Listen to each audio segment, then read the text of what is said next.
All right, welcome back to season 7 of our show, and today it is spaghetti and meatballs, and we're pushing back the hands of time, taking you back to a very classic recipe straight out of Brooklyn, New York. Let's show you how to get it done. Every great meatball starts with great cuts of meat. We got 6 pounds of chuck steak. We got 5 pounds of lamb. We got 3 pounds of pork tenderloin. That's the combination I'm using today. So first thing I'm going to do is get this off to the side, and I'm going to start cutting up some of my chuck steak. Now, I'm putting this in a grinder because we have to grind all this meat down. So I'm going to start to cut this down from the side, just like this. Now, this meat's not very cold. I want to get this a lot colder before it goes to my grinder. So I'm going to cut it up first, and then I'm going to stick it in the fridge for about an hour just to get it firm. This way it goes down to my grinder good.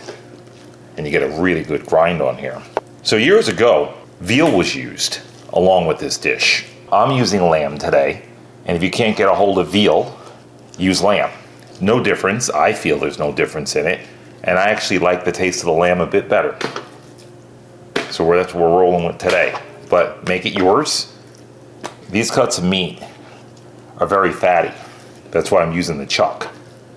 And if you use something like a lean meat in here, it's not going to work out too good for you because you're going to need a lot of fat in this dish. And that's what makes a great meatball. So you will cut this up just like this. I'm not going to cut all this up. I'm going to push this off to the side. Here's our lamb. It's in a net. So we're just going to start to take our net off. This net holds the shape. So that's why they put it in a net. So just get the net off of it. If yours comes with a net. Some of them don't. So the net will come off just like that. And I'm going to do the same thing. Just make sure there's no netting on this. And I'm just going to start to cut it down just like this. I'm going to take my pieces and I'm going to cut them a long way just like that. Now that you got the idea, let's move this off to the side and let's just show you our pork. So here's our pork. And these are pork tenderloins. Now, when you go for the pork, you're going to want to use a tender piece of pork. You're not going to want to use anything like a pork butt because it's really fatty. And this meat's going to come out real greasy if you use that. So this is lean enough and it's soft enough that it can go down to the grinder and you really don't have to do much to it. And it kind of resembles veal. It resembles it a lot in color and in texture. But this just makes the perfect meatball. You'll need that pork flavor in there. So we're going to leave them like this just so it goes down into the grinder. And that's all you got to do. So we're going to finish cutting all this up. And we'll meet you right back here when we're ready to grind and season. So stick around. Don't go anywhere. All right, our meat is cut and chilled. Now it's time to season and grind. Let's get it done. Now I don't like to grind my meat and season it because I like to see how much of this is going on. So here's our salt. Now I'm going easy with the salt. Don't forget we're making meatballs. So we're going to go easy with the salt. We're also going to salt the outside. So we just need a hint of salt in there. So this is the first salting. And then we're going to salt again on the outside of them. So here we go. I'm going to mix up a little bit more. Black pepper. We're going to bring that into play. And we're going to bring more of that in a little bit later on, but we just need just a little bit for now. Just to throw some flavors in. Maybe just a touch more salt and a touch more pepper. So just like that. Now right into our grinder we go.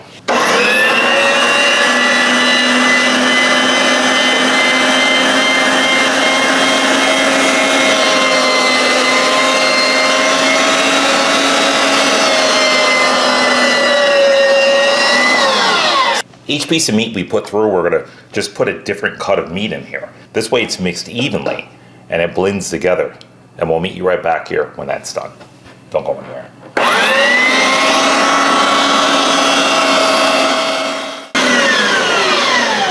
All right, we are all done. Let's take a look at what we got.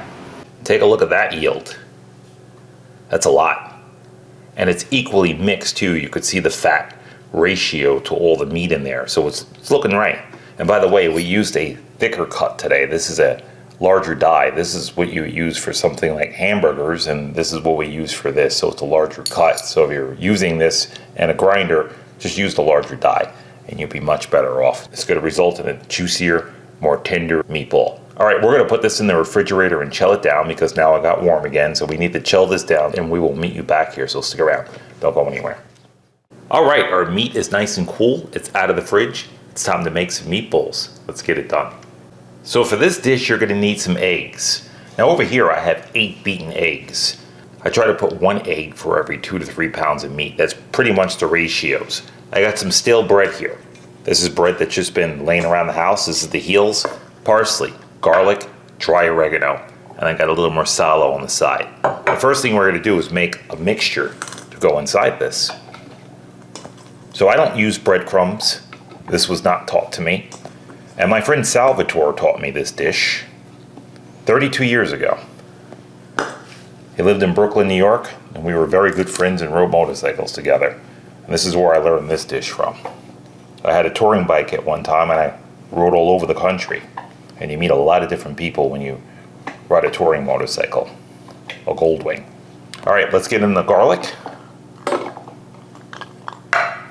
Bit of oregano, not much, just a little bit.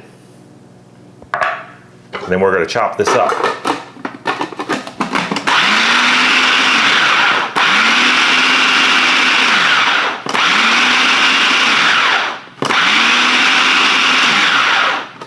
Just keep looking at it and see if you like the breadcrumbs.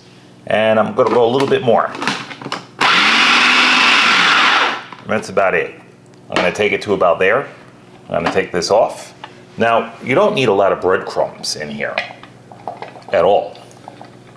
So you don't want this to be a bunch of bread. Now I'm going to look through because I actually saw a piece of garlic fly in here that wasn't chopped. See that? It escaped the chopper. So it's going back in. And I'm going to put a little bit more bread in here too. All right, so here's our bread. I'm going back in with this because I don't feel I have enough bread. You don't want to put too much bread because you're not making bread balls. You're making meatballs. So let's just add this. That's what happens a lot of the times. A lot of people will add a bunch of breadcrumb. What happens is when you add the breadcrumb, the meatballs get really dense. And there we are. So this batch, I'm just going to feel out. I'm only going to put just a little bit in this time. I'm going to save my breadcrumb off to the side just to see where we're at. And let's just get this onto the bench. Here's our oregano. So we're going to dump our oregano in. Make the amount yours. And now I'm just going to start to mix. There's a lot in here, so just to see where my ratios are before I add my egg. And at this point, I feel I could use the rest of my breadcrumb. Now keep in mind, I've made this dish 1,000 times. I'm just showing you guys how to do it properly. I just would have dumped the whole thing in, but that's not really teaching you guys a lot, is it? All right, let's go in with our egg.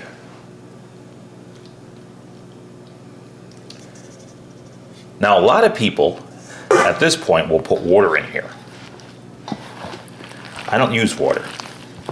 We're using marsala because it's going to flavor the sauce as well. So anytime that you make stuff like this up, you always want to use something that's going to flavor the sauce.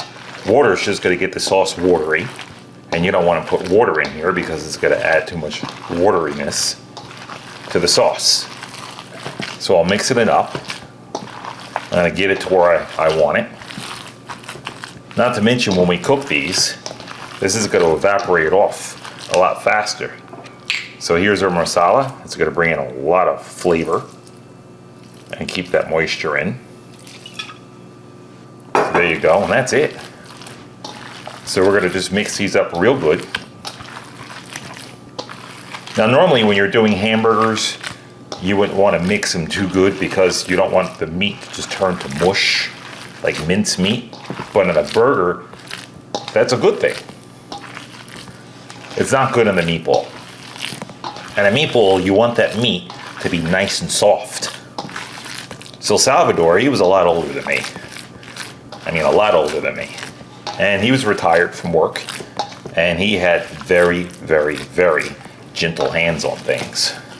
And he would say that his mother, when she made them, her hands were silky soft. And it made for a better meatball because her soft hands against the meatball would make just a smooth meatball. And I do agree with that. I think the smoother the hand, the more love in the hands, the better the meatball. So take your time, put some love into your pot, and your meatballs will come out beautifully. So what I'm doing is I'm just turning and I'm kneading that. See that? All the breadcrumbs are coming up from the bottom. And look at your ratios. It's not too much breadcrumb. I actually saw a piece of garlic. Garlic just won't crush. So we'll get him out of here. So it's going to get a little bit more drier as you're spinning it. And you don't want it too wet, but as it gets dry, you just want to wet it with that masala. And don't worry, it will cook off. When you make a meatball like we're ready to do, they should be the perfect consistency. All right, and there we are. Let's put together a meatball. Now, Salvatore would make big meatballs, so I'm going to make one the way he taught me. So this is the size of the meatball that Sal would feed me and his family and his kids. All right, so here we go. And just roll it around, and there it is, nice and gentle. You don't want to pack it down, just gentle roll. And that was one of Sal's meatballs, and I've grown accustomed to that size. All right, we're gonna get these made up, and we're gonna meet you back here and put the rest of this meal together and show you how to make some other beautiful things too. So stick around, don't go anywhere.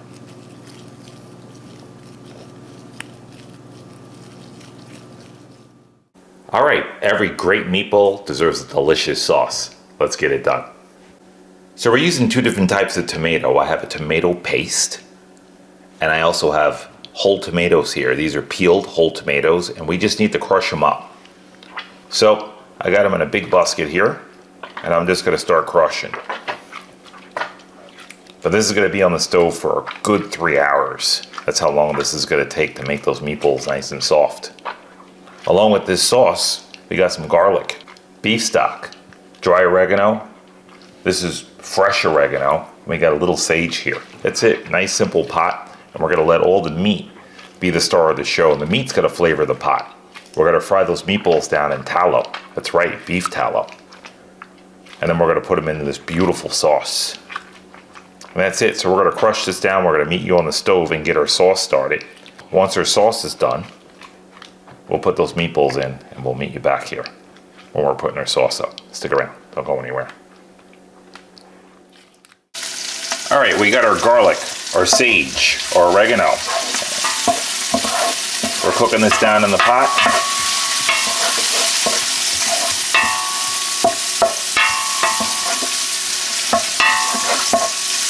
So once you cook up the garlic, oregano, and the sage, you're gonna put the tomato paste in.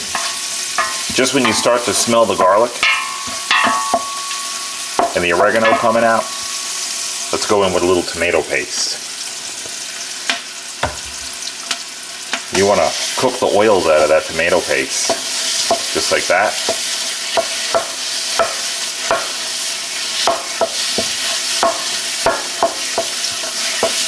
It's going to darken the tomato paste.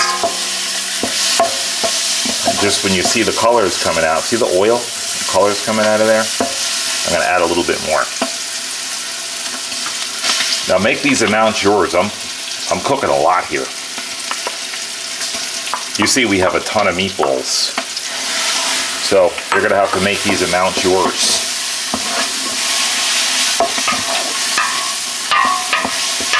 But this will give you a good idea of what to do. All right, now that we got that, beef stock.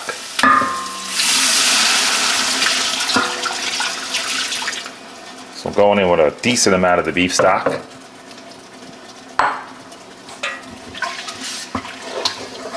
And we're going to get that stirred up. Now I want to carry this. I'm not going to put all my tomato sauce in because I want to be able just to easily carry this. So stick around, don't go anywhere.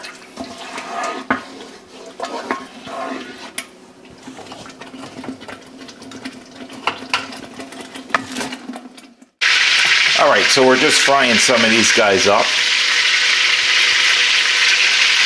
We're not overcrowding this pan either. So we're just going to put a few of them in here, fry them up, take them out. Now we're not looking to go all the way through with them. We're looking just to get a nice crust on the outside of them. So we're just going to brown them up real nice, get them out of here. We're going to put our sauce in and put them all back in. And we'll meet you back here when that happens. Stick around. Don't go anywhere. Alright, so we're on our last batch of meatballs here. Take a look at those guys. There's a lot of meatballs. We browned them all up. Now they're not done 100% through, but we're going to finish them off in the sauce. And once we pull these out of here, I'm going to deglaze with just a little white wine. You could use red if you like, and then we're going to put our sauce in, get all that nice flavor up from the bottom. Don't leave all that behind. And then we'll meet you back here when we're ready to put that in. Stick around. Don't go anywhere. Alright, we took all of our meatballs out of this pot. And take a look at what's on the sides and what's in the middle. So I let this pot cool down. Now it's on the stove. It's on high heat. I'm going in with white wine.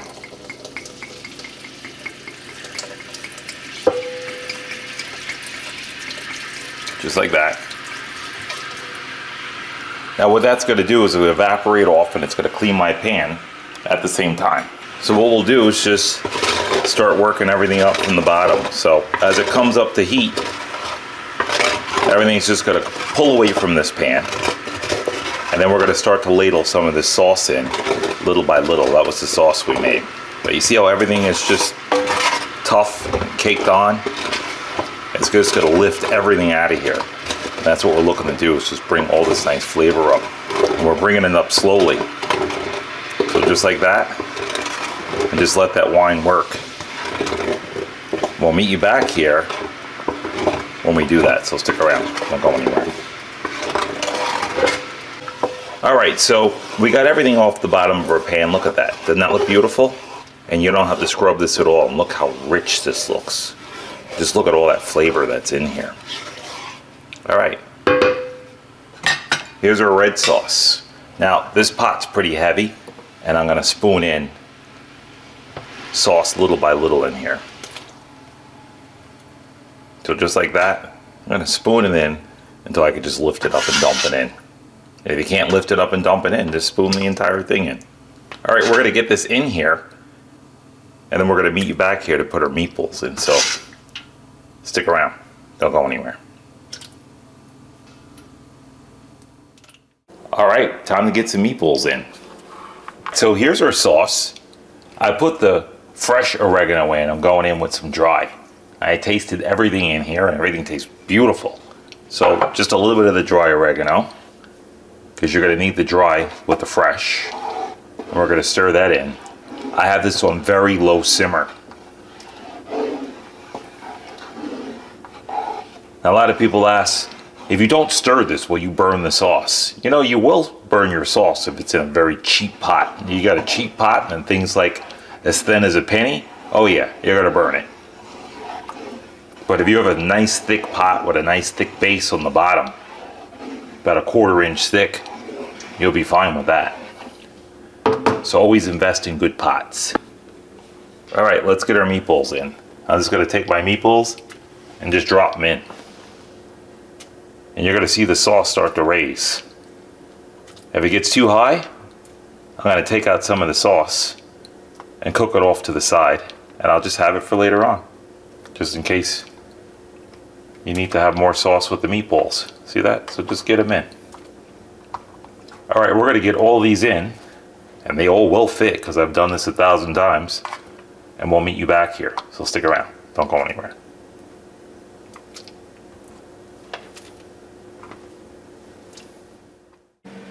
You know, when I go over to a friend's house, or anybody's house for that matter, I never ever go empty-handed. And when I went over to my friend Salvatore's house, I bought this roasted cauliflower dish. Let's show you how to get it done. So we're going to show you how to get these cleaned up. So I took off all the leaves from the bottom of this. I'm going to show you how we did it. You're going to take a knife. In this case, I'm using a steak knife because I like that cut on there. So I'm just going to cut around, just like that. You don't want to get any of the florets out. So just make sure you just cut just the leaves off the end. Making sure you keep all your cauliflower held in there. So just like that. Very easy, take you 2 seconds to do this. And that's it. And if you hit one of the florets, well, you can stick it back in there. Nobody'd ever know it's out of there until they touch it. All right, so let's just get that out of there. And now we're all done. How simple was that?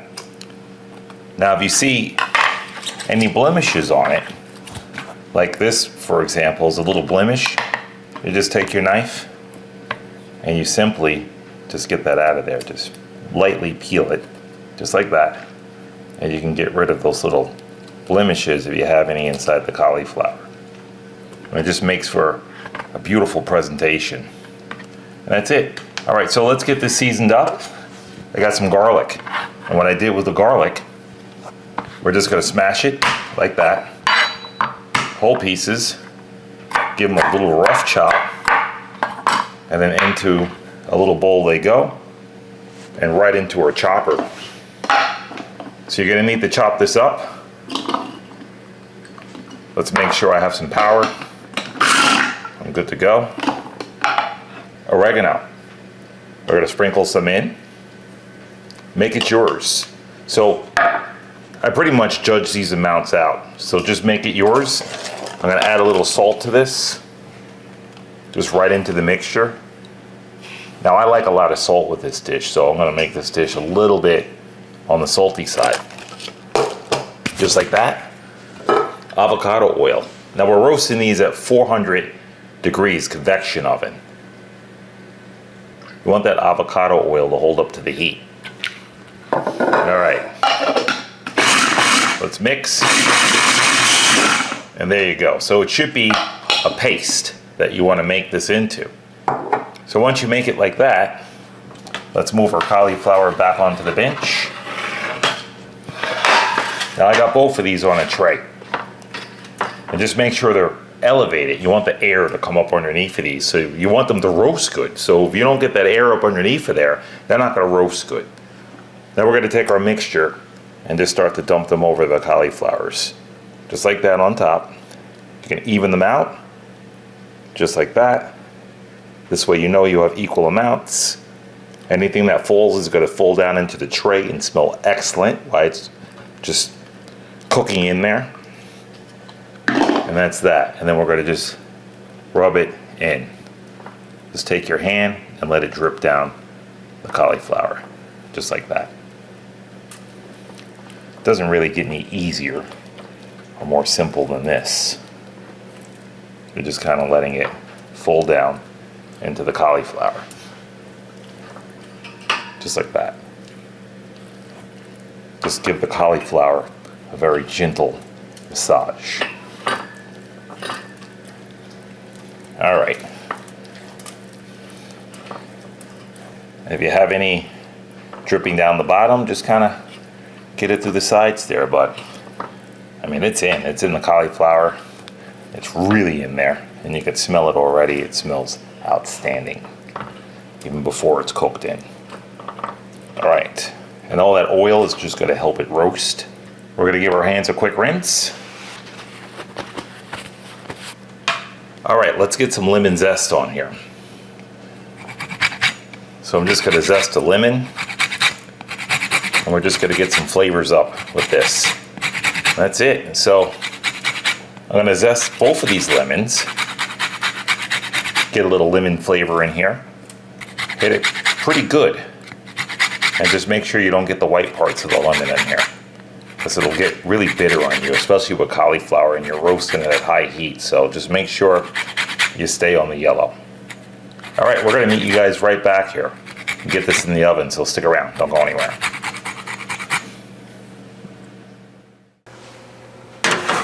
We're gonna run this at 400 degrees until nice and golden and looking beautiful. Stick around, don't go anywhere. All right, the meatballs are in the sauce, they're on their way. We got that cauliflower baking away in the oven. How about a little bread? We're making a little pan-fried original bread. Let's show you how to get it done. So right here we got some all-purpose flour. That's 2.5 cups. 1 teaspoon of baking powder and 1 teaspoon of baking soda. That's what you're gonna need for this. We got our stock here. This is beef stock, 100% beef stock. Now, I make my beef stocks, I freeze them down, and I pull them out for occasions like this because all you need is just the flour and the beef stock, a little bit of salt in that beef stock, and it's gonna bring out a tremendous amount of flavor in this bread. So into the bread we go. I call this the original bread because this is extremely old school. And people don't make simple breads anymore. They'd rather buy them on the shelf. So we're showing you a beautiful bread that's gonna just absorb a lot of flavor from the stock. And it takes no time to put this together. So you're just gonna bring this into a dough. Then you're gonna form them. So just like that, and just watch your ratios. If you go over, you're gonna have to add more flour, so don't do that. So I'm gonna add little by little, and just slow it down. Just see where I'm at. Your fingers should kind of look like Frankenstein fingers. All right, so let's just bring this together. And go slower with the liquid, because just when you think that you have not enough liquid, you're gonna go overboard. So I'm gonna go a little bit more. And that should bring this together beautifully. Now I'm gonna clean my hands up. So that's the dough right there. So it's starting to form. And then you wanna get everything off your hands with the flour. And just keep moving it around until your hands get really clean.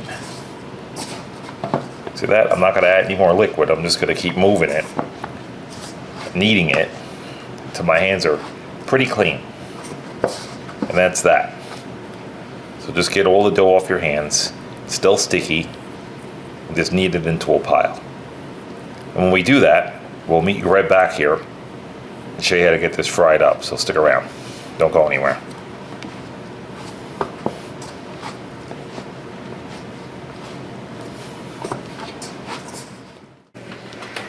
Let's pull some cauliflower. Look at that. Nicely roasted. That's looking right. That's how you want that. Very pretty. Now we're gonna take this out of here and we're gonna put it inside a pot so it can steam off and get really soft. All right, so we have a pan here. Here's our cauliflower. It's extremely hot, just came out of that oven. Then we're gonna take it, lift it, and right into our pan. You can even hear it, listen to that. It's nice and crispy. All right, now that we're in the pan, now we wanna get these nice and soft. So we're going on with some olive oil, which they're soft already, but this is really gonna make them soft. And let all that crispiness just get sucked up by that olive oil. So just like that, a little bit more on there. And then over with aluminum. And we're just gonna wrap this up and let it sit until dinner. And it's got a steam in here. So just let it steam and it's gonna be really, really soft. It's gonna be outstanding. All right, we'll meet you back here in just a second. We're gonna cook some bread and get some pasta on, so stick around, don't go anywhere. All right, we got that cauliflower out of the oven, it's steaming off. Let's cook some bread. All right, so here's our bread. I covered it. I let it sit 15 minutes. This is what it looks like. Pretty rough looking bread. So I'm gonna take this, put it onto the bench, sprinkle a little flour. And now I want to divide this into pieces of bread. So I'm gonna go like this.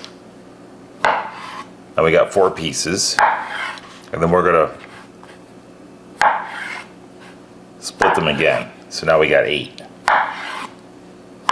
And that's just an easy way to divide your bread. So I'm gonna take these and just put them back. I want you to see the air in there. See, you can see them already. They just look airy already.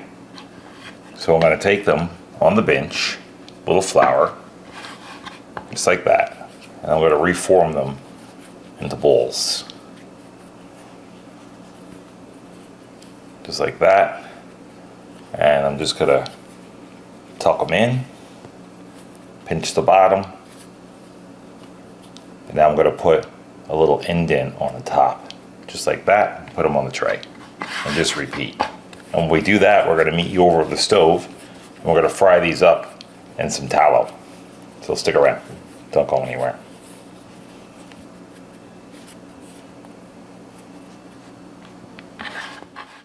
All right, so we got our oil heating up, that's tallow, and it melted, and that's what it looks like. So that's how much tallow you're gonna need for these little bit of breads. Take a look at this sauce. All right, so this sauce went 5.5 hours. That's how long this sauce took. So you guys want quality? You wanna put some love in your food? This is what you gotta do. Put that time in there, because you're not gonna get out of this in 1.5, 2 hours, I'm sorry. This is an all-day affair. Once you do this, you're married to it. All right, I'm gonna put this on the table, let it cool down. I'm gonna put the lid on it, and then we're gonna boil some pasta. Meet you back here and show you how to fry that bread, so stick around, don't go anywhere. All right, time to drop our bread in. So I got a nice, easy temperature on this oil, and that's what you want. You don't wanna go in and scorch this bread. So you want to go in nice and easy with this, just like that, and let this come to rise. It's not going to get soggy on you. See that? You don't have to worry about splashing or anything. Just get them in.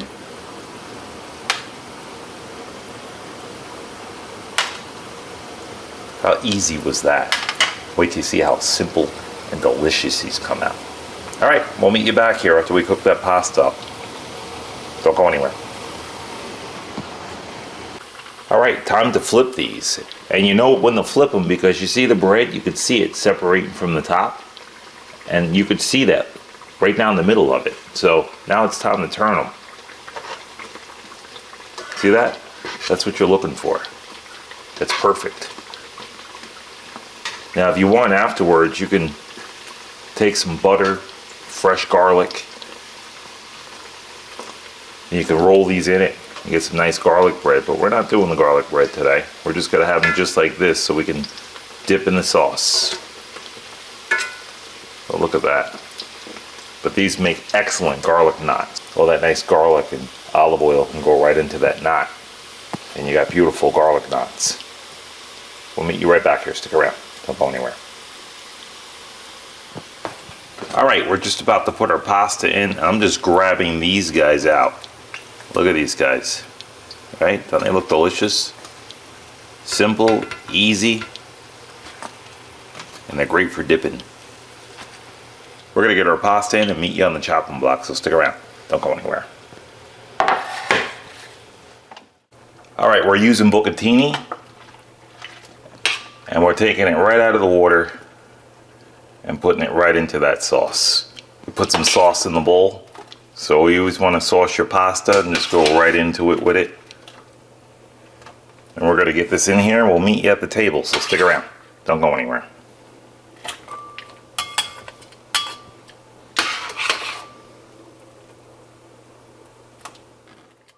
All right, here we are on the chopping block of season 7, Spaghetti and Meatballs, straight out of Brooklyn, New York. Let's show you what we got. Check out that cauliflower. Doesn't that look beautiful? Cauliflower roast up as natural as it can be. Take a look at that bread. That's another one, very simple, basic. mean, these are just basic flavors in those meatballs. 5.5 hours, and they're looking right. I mean, that took some time. You're gonna have to put some love into your food if you want this one. And we got some bucatini, just to round things off. So we're gonna just get some of this on the plate. Now we sauced it up. We didn't go too crazy on it, as you can see. I'm just gonna twist this, add a little bit more.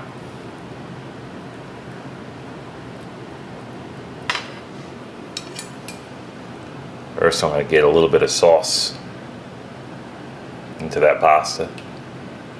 Now, I'm not a big sauce fan, so I only go with just a little bit of sauce. A couple of meatballs on there.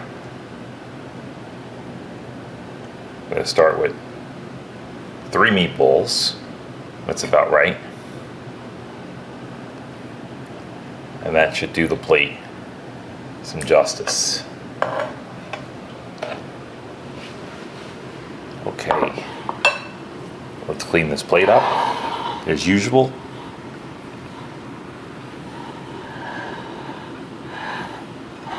Just spin that around.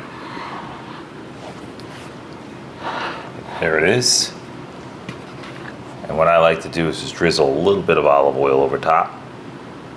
Just a little bit. We decorate just a little bit there. Make it look pretty.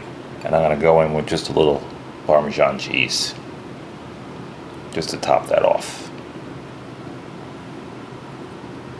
And there it is. Check out that cauliflower. Let's cut into it. Watch this.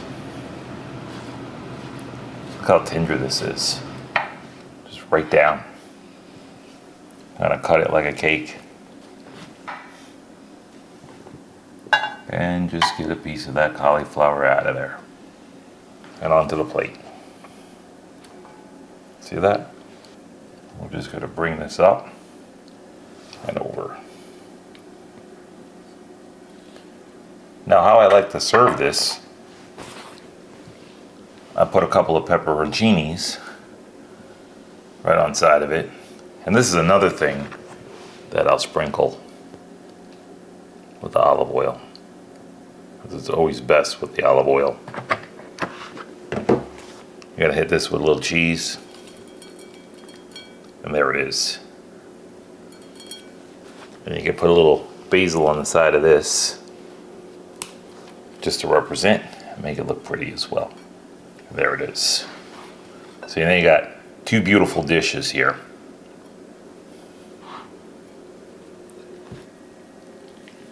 See how tender that is? Just with the fork, it pulls apart.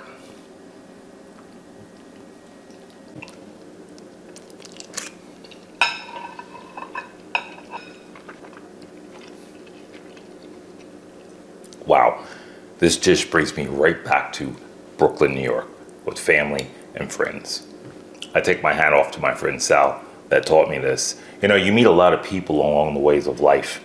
What we pick up from each other is valuable. It's very precious time in life that we spend together, so why not share it with others?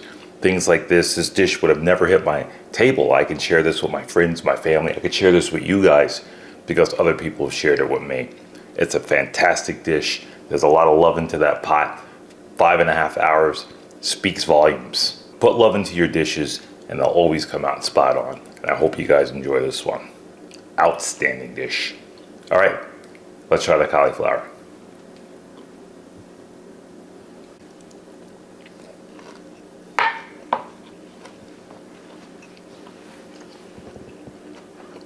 You know, a lot of people say to me, I've never had cauliflower before. And the people that have had it, they've boiled it down in water. There's nothing better than roasting cauliflower this way. You taste every bit of that flavor. When you bite into it, you can taste the juice of the cauliflower. That's how juicy that is. Cooked at 400 degrees. It's juicy. It's nice and crispy on top. And even with the olive oil put on top and steaming it, it still came out crispy. It is phenomenal. You have to try that dish. You can taste the garlic in there. It really sets it off. Last but not least, Let's try that dipping bread. Check this out. So this is our bread. I'm gonna open it up. Hear that crunch? Look at that. That looks fantastic, right? Looks like it just got baked. Now we're gonna take it, dip it, and eat it.